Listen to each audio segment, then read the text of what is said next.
Tahimik ang hapon, mainit-init ang araw, pero malakas pa rin ang hangin sa labas. Nakaupo si Mang Ernesto sa harap ng kanyang bahay, hawak ang isang lumang tuwalya, basa pa ang buhok at nanlalata ang mga tuhod.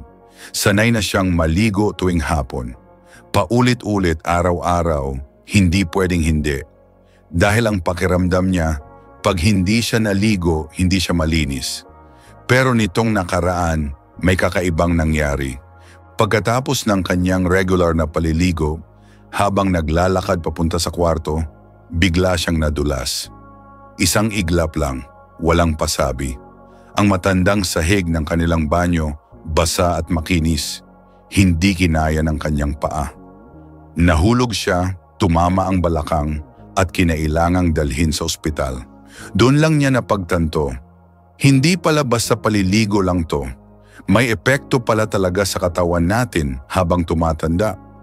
Minsan, sa sobrang pagsunod natin sa nakasanayang gawe, iniisip natin ay tama. Hindi na natin napapansin kung kailan ito nagiging delikado. Sa video na ito, pag-uusapan natin ang 7 bagay na dapat mong malaman bago ka pa muling maligo, lalo na kung lampas 70 ka na.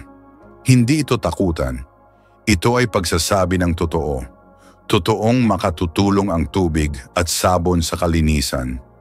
Pero totoo rin na kapag mali ang paraan, maaring ito ang unti-unting nagpapahina sa iyo. Makabago ang panahong ito.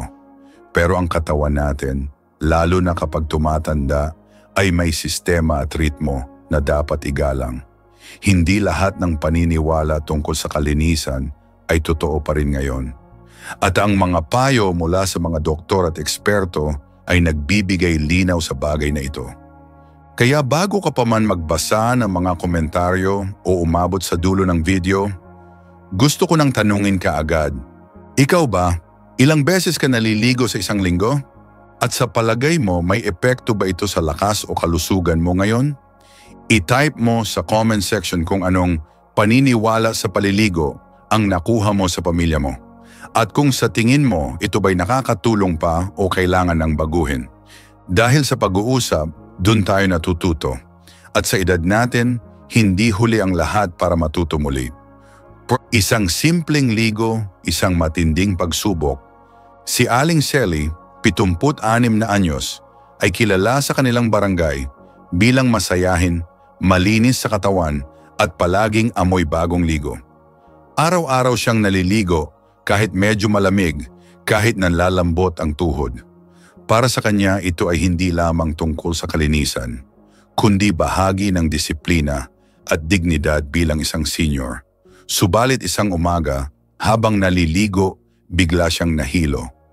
Walang kasama sa bahay at ang kanyang boses ay halos walang lakas upang humingi ng tulong. Nahulog siya sa tiles, tumama ang balikat at ilang oras siyang nakahandusay bago na diskubreng may bali na pala sa buto niya. Ayon sa kanyang doktor, hindi lang ito isang isolated na aksidente. Ayon sa American Geriatric Society, isa sa 4 na matatanda na lampas 65 anyos ay nakakaranas ng pagkahulog kada taon at isa sa 10 ang nauuwi sa bali, lalo na sa balakang, hita o pulso. Ang mga pagkatumbang ito ay hindi basta pasalang, madalas ay simula ng pagkawala ng kalayaan, depresyon at pagkakakulong sa higaan. Ang simpleng pagligo, kapag hindi isinasaalang-alang ang kalagayan ng katawan, ay nagiging delikado. Sa edad na 70 pataas, may mga pagbabagong hindi mo agad napapansin. Humihina ang reflexes, nababawasan ang muscle mass, bumabagal ang blood circulation. Ang mainit na tubig ay maaring magdulot ng sudden drop sa blood pressure na sanhi ng pagkahilo. Bukod pa rito, ang shower area ay kadalasang madulas, lalo na kung walang grab bars or anti-slip mats. Isama mo pa ang effort ng pagtayo, pagyuko, pagpiga ng sabon. Para sa isang senior, ito'y matinding ehersisyo. Hindi ibig sabihin ito na hindi na dapat maligo, ngunit nangangailangan ito ng muling pagtingin sa paano at kailan. Maraming eksperto sa geriatrics ang nagsasabing hindi kailangan ng araw-araw na paliligo. Mas mahalaga ang strategic hygiene, spot cleaning gamit ang maligamgam na bimpo, pagtuon sa kilikili, singit, paa, mga parte kung saan nagkakaroon ng pawis at bakterya. Kung talagang gusto mong maligo, tiyakin na may kasama ka, may upuang pang-shower, may rubber mat sa sahig, at iwasan ang matagal na exposure sa mainit na tubig. Si Aling Sally, matapos ang insidente, ay nagbago ng routine. Ayon sa kanya, 4 na beses na lang ako naliligo kada linggo, pero mas kampante na ako. Hindi ko kailangang ipilit ang katawan ko para lang sa amoy, mas gusto ko ang ligtas. Ang totoo, minsan, ang pag-uunawa sa limitasyon ng katawan ay hindi kahinaan, kundi talino. Ang pagbabawas ng paliligo ay hindi pagbabalewala sa kalinisan, kundi pagbibigay halaga sa kaligtasan. Hindi mo kailangan ipilit ang katawan mo araw-araw, lalo na kung may mas ligtas, mas matalinong paraan. 2 anong nangyayari sa balat kapag palaging nililinis? Sa unang tingin, parang walang masama sa palaging paglilinis ng balat. Sabon, tubig at amoy bagong ligo? Sino bang hindi gusto nito? Pero alam mo ba na habang tumatanda, nagbabago rin ang mismong balat mo? At ang akala mong nakakatulong ay unti-unting sumisira sa likas nitong proteksyon. Ayon sa mga pag-aaral mula sa Johns Hopkins University at American Academy of Dermatology, ang balat ng matatanda ay nagiging mas manipes, mas tuyo, at mas sensitibo sa mga chemical. Sa ibabaw ng ating balat ay may tinatawag na lipid layer, isang manipis ngunit makapangyarihang layer ng natural na langis na nagsisilbing kalasag laban sa dumi, bakterya at allergens. Sa pagdaan ng panahon, bumababa ang produksyon ng sebum o natural na langis lalo na kapag lampas 65 anyos na. Kapag palagi kang naliligo, lalo na gamit ang mainit na tubig at matapang na sabon, nabubura ang natitirang sebum sa balat. Para itong pagtanggal ng bubong habang umuulan. Bawat linis ay nagiiwan ng balat na walang proteksyon. Ito ang dahilan kung bakit maraming seniors ang nakararanas ng pangangating hindi maintindihan, dry patches, o kahit sugat na hindi agad gumagaling. Ang balat ay may sariling ecosystem, microbiome. Binubuo ito ng milyon-milyong friendly bacteria na tumutulong para manatiling balanse ang pH at ligtas ang balat. Kapag nasobrahan ang linis, namamatay din ang mga kapakipakinabang na bakterya, kaya mas madaling dapuan ng fungi, infection at allergic reactions. Hindi lang ito panlabas na usapin. Ayon sa Journal of Investigative Dermatology, ang sobrang paliligo ay konektado sa mas mataas na posibilidad ng chronic eczema at skin inflammation, partikular sa matatanda. Dahil sa pagkasira ng moisture barrier, ang balat ay nagiging leaky. Ibig sabihin ay madaling pasukan ng irritants, toxins at mikrobyo. Sino ang mas apektado? Yung mga may diabetes, low blood circulation o iniinom na gamot na nagpapababa ng immune response, mas mataas ang tsansang magka-skin breakdown o pressure sores. Ngunit kung ikaw ay aktibo, pawisin, at kayang balansehin ang hygiene, maaaring hindi mo agad maramdaman ang epekto. Kaya't mahalagang kilalanin mo ang sarili mong katawan. Ano ang mas maiging gawin? Magpalit ng sabon, pumili ng Paille Balansado, fragrance-free cleanser. Iwasan ang matagal na shower, 5-10 minuto ay sapat na. Gamitin ang maligamgam na tubig, hindi mainit. At higit sa lahat, huwag mahiyang mag-skip ng shower sa ilang araw. Lalo na kung hindi ka naman lumabas ng bahay o nag-ehersisyo. Ang kalinisan ay hindi nasusukat sa dami ng tubig kundi sa kalidad ng pangangalaga. Hindi mo kailangang sabunin ang buong katawan araw-araw, lalo na kung ang katawan mo mismo ay humihingi na ng pahinga. 3 mas kaunting ligo, mas ligtas? Si Mang Ruben ay dating karpintero. Malakas ang katawan noong kabataan Pero ngayon, sa edad na 70, mas maingat na siya sa kilos. Ngunit may isa siyang paniniwala na hindi niya binitawan. Ang pagligo araw-araw. Aniya, pag hindi ako naligo, parang may kulang. Kahit umuulan, kahit nilalagnat, kahit masakit ang katawan, pinipilit pa rin niyang mag-shower. Hanggang sa isang araw, sa gitna ng mainit na paliligo, bigla siyang nahilo at napaupo sa loob ng banyo. Mabuti na lamang at may kasama siyang apo. Kung nagkataong mag-isa siya, baka hindi na siya nakabangon. Ayon sa kanyang doktor, bumaba ang blood pressure ni Mang Ruben dahil sa init ng tubig at pagkatuyot ng katawan.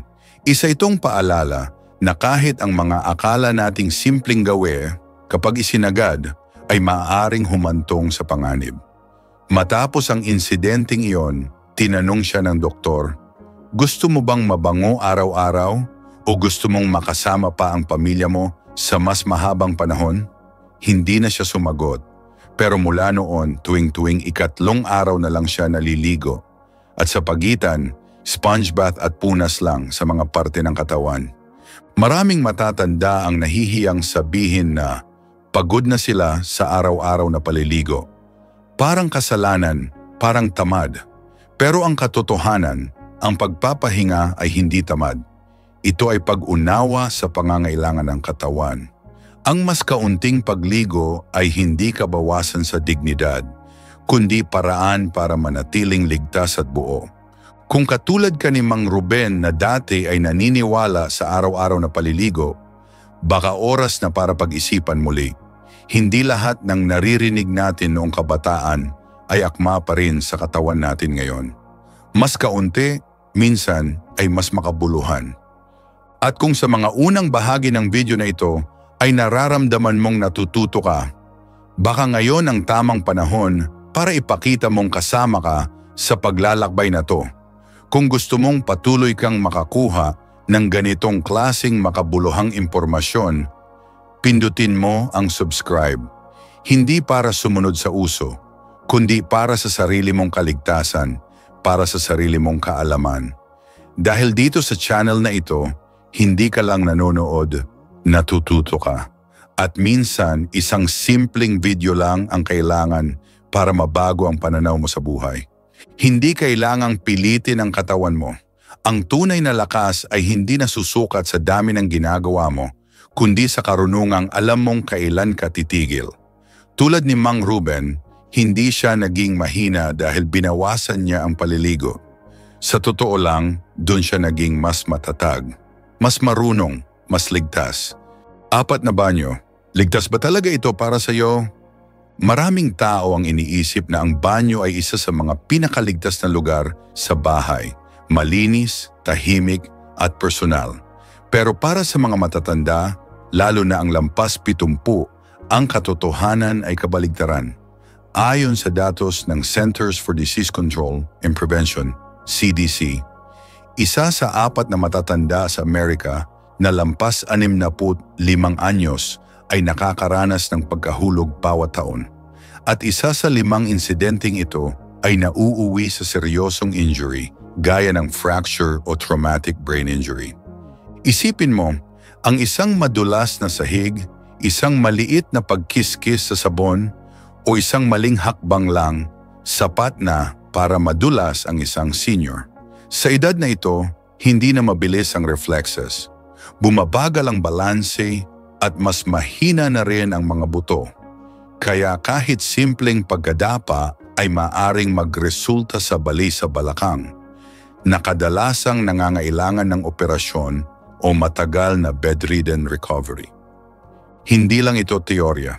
Ayon sa ulat ng American Geriatric Society, ang banyo ang isa sa pinaka-common na lugar ng household falls. At mas nakakaalarma, ang pagkahulog ay isang pangunahing sanhi ng pagkawala ng kalayaan sa mga matatanda. Mula sa pagiging independent na uuwi sa pagiging dependent, kailangan ng caregiver o sa mas malala, assisted care facility. Kailan ba ito nagsisimula? Madalas walang senyales. Yung pakiramdam lang ng konting hilo habang naliligo o biglang pagkapagod habang pinupunasan ang sarili. Pero sa ilalim nito, maraming dahilan. Maaring dahil sa init ng tubig na nagpapababa ng blood pressure o dahil sa arthritis na nagpapahirap sa pagbalanse. Minsan pa, ang simpleng steam o singaw sa banyo ay nakakaapekto sa paghinga ng may COPD o weak lungs. Kaya ang tanong, ligtas pa ba ang banyo mo? Kung ikaw ay senior na o may mahal sa buhay na senior, narito ang ilang mga hakbang na ayon sa mga eksperto ay makakatulong para mabawasan ang panganib. Maglagay ng grab bars sa tabi ng inidoro at shower area. Gumamit ng non-slip mats sa loob at labas ng shower. Iwasan ang paggamit ng regular na sabon sa sahig dahil mas madulas ito. Maglagay ng shower chair kung nahihirapang tumayo ng matagal. I-adjust ang temperatura ng tubig sa maligamgam, hindi mainit. Siguraduhing may sapat na ilaw sa banyo kahit sa gabi. Sa lahat ng ito, pinakaimportanteng tandaan, hindi mo kailangang maligo araw-araw para matawag na malinis. Ang pagiging malinis ay hindi lang sa amoy, kundi sa pagiging ligtas. Pwedeng-pwede kang gumamit ng punas gamit ang bimpo o sponge sa mga importanteng parte ng katawan. Ang tawag dito ay strategic hygiene at ito ay mas ligtas, mas praktikal at mas makatao para sa senior age. Huwag mong hayaang ang banyo ang maging dahilan ng pagkawala ng iyong kalayaan. Ang pag-iingat ay hindi kahinaan. Ito ay katalinuhan. Mas magandang mag-adjust ngayon kaysa magsisi sa huli. 5 ang katawan mo, may sariling paraan ng paglilinis. Ang ating katawan ay hindi basta-basta nilikha. May sarili itong talino, mga mekanismong gumagana araw-araw kahit hindi natin napapansin. Isa na rito ang kakayahan nitong linisin ang sarili. Oo, tama ang narinig mo. Kahit hindi ka maligo araw-araw, may mga bahagi ng katawan mo na aktibong nagtatrabaho para panatilihing malinis, protektado at balanse ang kalusugan ng balat. Sa ibabaw ng ating balat ay may tinatawag na skin microbiome. Para itong invisible army, binubuo ng milyon-milyong bakterya, fungi at microbe na nagtutulungan para protektahan ang katawan mula sa mga masamang mikrobyo. Ayon sa mga pag-aaral mula sa Journal of Dermatological Science at Johns Hopkins School of Medicine, ang skin microbiome ay hindi lamang passive. Aktibo nitong pinapatay ang mga harmful pathogen at pinapanatili ang healthy na pH level ng balat. Bukod dito, ang ating balat ay gumagawa ng sebum, isang uri ng natural na langis na lumilikha ng manipis na proteksyon sa ating balat. Ang sebum ay tumutulong para hindi madaling mapasukan ng alikabok, the bacteria o allergens ang ating katawan. Pero sa bawat paliligo, lalo na gamit ang mainit na tubig at sabon na may mataas na pH, nabubura ang sebum na ito. Ang resulta, tuyong balat, pangangate, at mas mataas na tsansang magka-impeksyon. Kapag pinilit mong linisin ang katawan mo araw-araw gamit ang matapang na sabon, para kang naglilinis ng halaman gamit ang bleach. Maaaring mawala ang dumi, pero pati ang natural na proteksyon ay natatanggal. Ayon sa American Academy of Dermatology, dapat iwasan ng mga matatanda ang sobrang paglilinis, lalo na kung wala namang aktibidad na nagpapawis o nagdadala ng matinding dumi. Ang mga friendly bacteria sa ating balat ay tinatawag ding commensal bacteria. Sila ang gumagawa ng antimicrobial peptides na siyang natural na panlaban sa mga mikrobyo. Kapag nadiskaril ang balanse nila, halimbawa dahil sa sobrang sabon, nawawalan tayo ng natural na panangga. Ito ang dahilan kung bakit maraming matatanda ang nagkakaroon ng fungal infection sa paa, singit o kilikili kahit araw-araw naliligo. Hindi rin kailangang sabunin ang buong katawan araw-araw.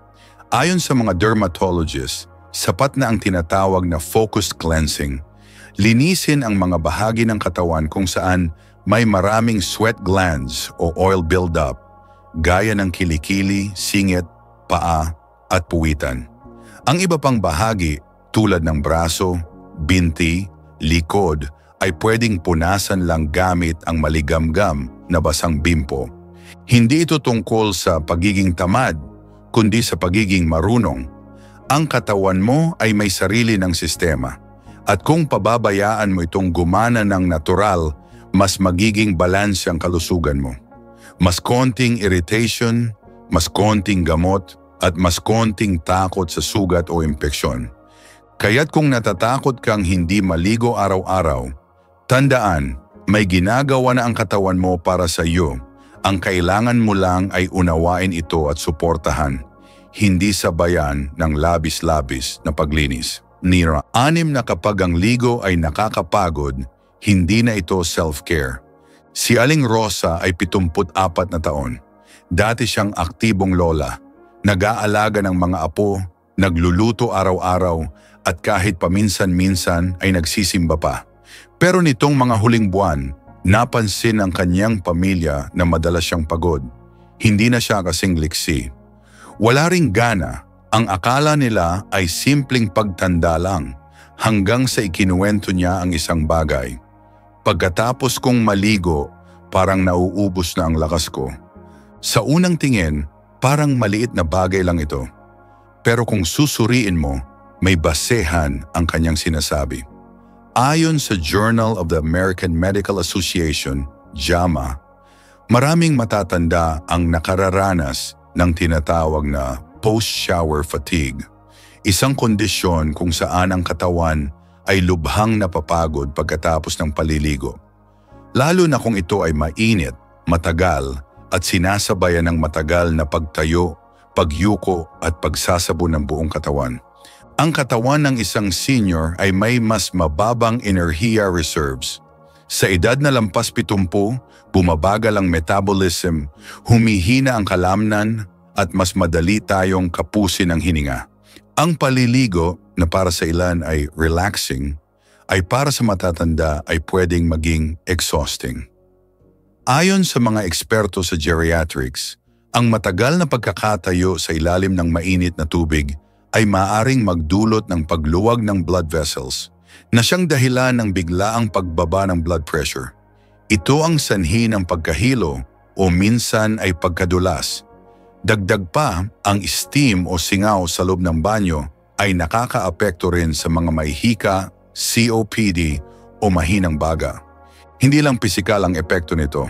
Ang matinding pagod pagkatapos ng paliligo ay nakaaapekto rin sa mood ng isang senior.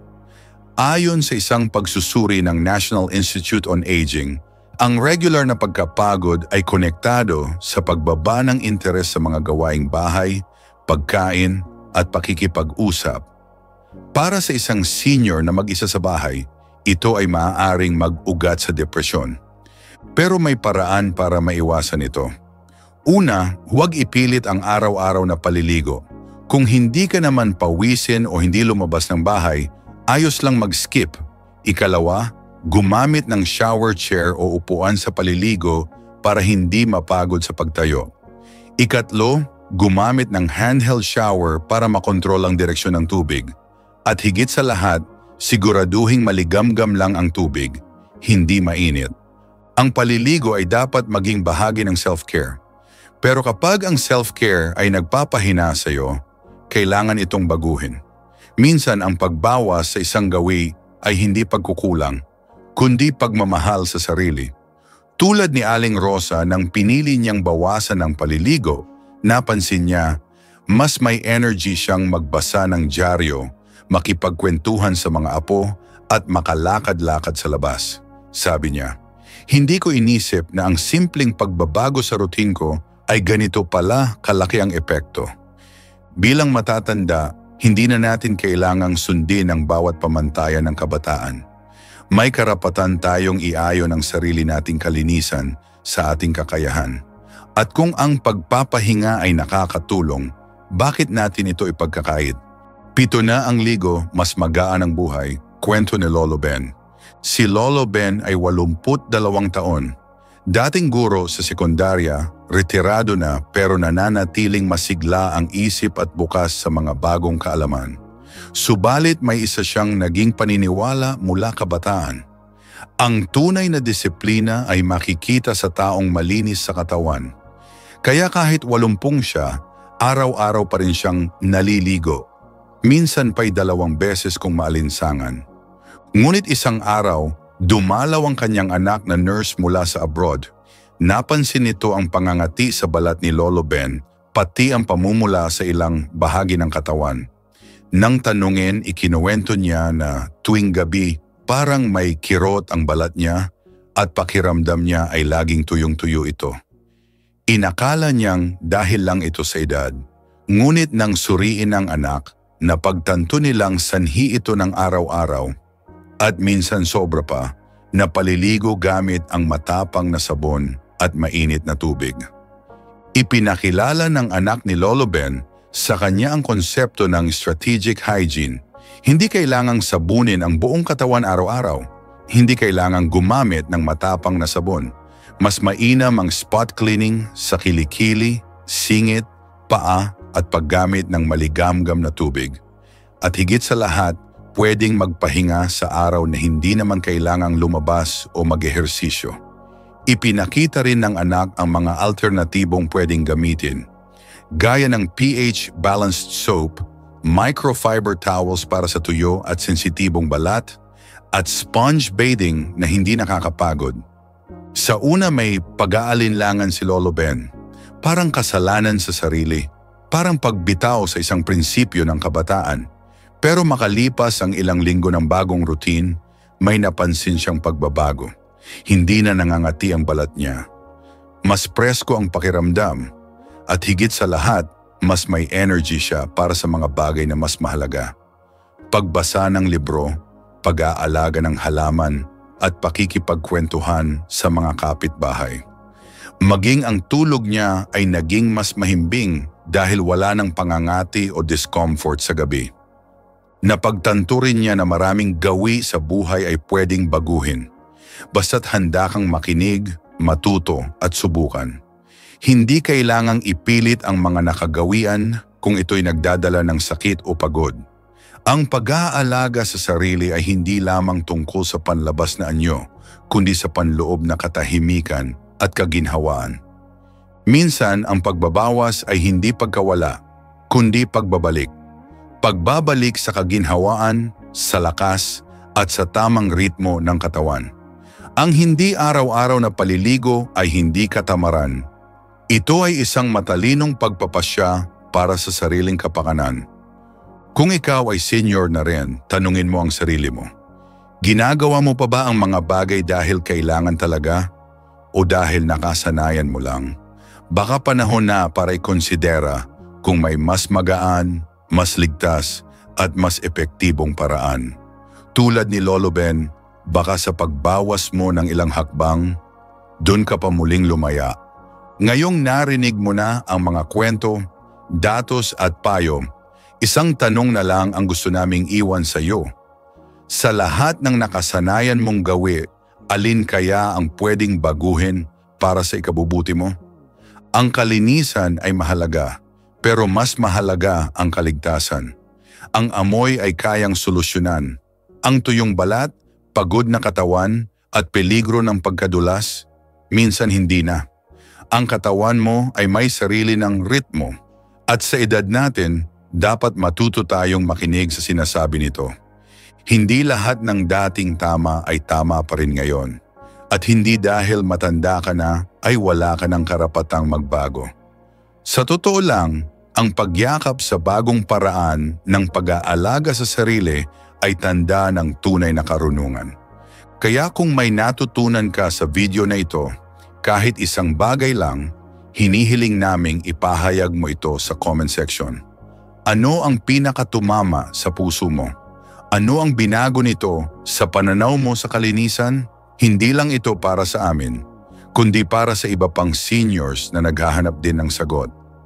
At kung gusto mo pang matuto ng mas marami pa tungkol sa mga practical at makataong tips para sa mas ligtas na pagtanda, mag-subscribe ka na sa aming channel. Dito may karunungan sa bawat video, may kaagapay sa bawat tanong, At kung sa tingin mo ay may kaibigan kang dapat makarinig nito, i-share mo rin ang video na to sa kanya. Sa gintong edad, hindi ka nag-iisa, sama-sama tayong matututo, magbabago, at mamumuhay ng may dangal at talino. Maraming salamat sa panonood. Hanggang sa susunod,